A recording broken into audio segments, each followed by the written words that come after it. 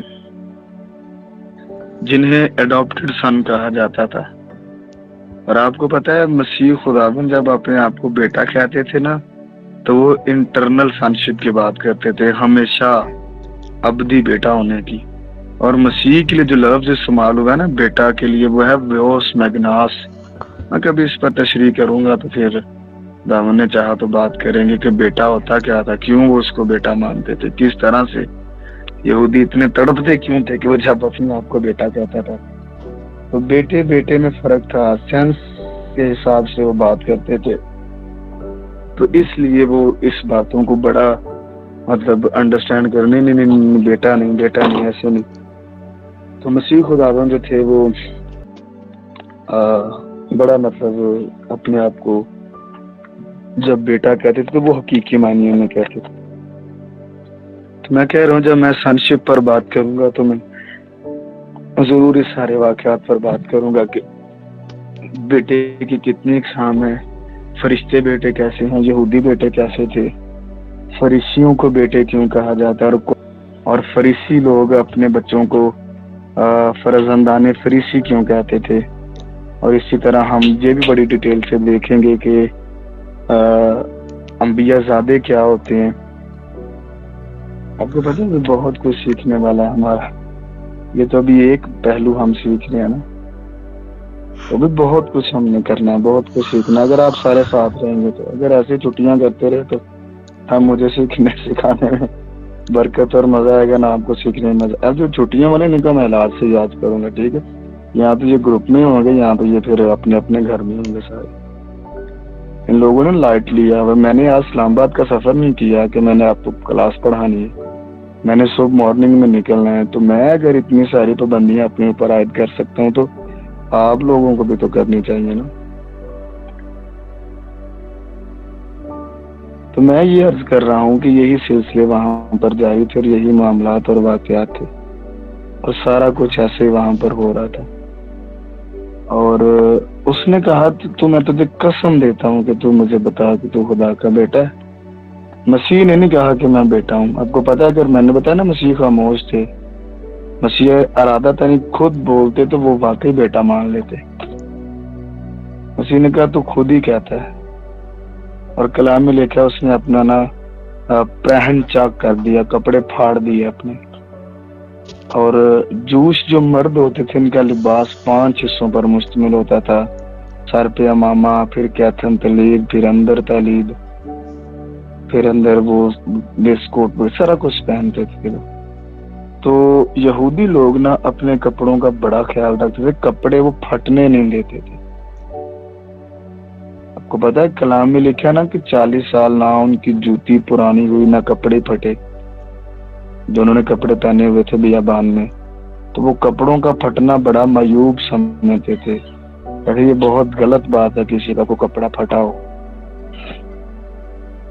مگر جب وہ کوئی بڑی دل دہلا دینے والی بات یا سوگ والی بات، کسی کی ڈیتھ نیوز یا کوئی ایسا واقعہ سنتے تھے جن کو انہیں دلی طور پر دکھ ہوتا تھا، تو وہ اپنا پرہن چاکا دے کپڑے پھاڑ دیتے تھے اپنے. اچھا 2 منٹ کے بعد جو ہے نا یہ لنک چلا جائے گا. جمشید صاحب آپ نے فوراً لنک سینڈ کرنا ہے اور ہم اسے دوبارہ جوائن کریں گے، بلکہ کر دیں، ہم اسے دوبارہ جوائن کرتے ہیں. اس میں ڈسکنیکٹ ہو جائیں سارے آپ اور سب دوبارہ لنک جو کر لنک دیں، ہے اس کو ختم کر دیں. میں لنک ابھی آپ کو سینڈ کرتا ہوں دوبارہ. تک ہمارا چینل سبسکرائب نہیں کیا تو ابھی سبسکرائب کریں اور بیل آئیکن کو کلک کر کے ہماری لیٹسٹ ویڈیوز کے بارے میں اپڈیٹ جانیں.